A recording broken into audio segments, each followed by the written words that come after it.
小伙子，你是不是疯了呀？这树结出那么多芒果，你把它砍了干嘛呀？我不砍，有什么办法呢？这么多果子都收在了树上，还没有客上来收啊！你可以便宜卖给你的粉丝呀，你不是有几百万粉丝吗？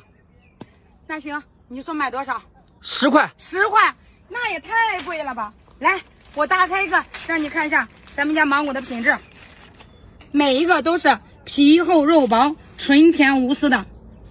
如果你喜欢，我就挂在下方的小黄车，一顿早餐呀就给你发满满一大箱，每一个都有这样的好品质，果肉金黄，软糯香甜的。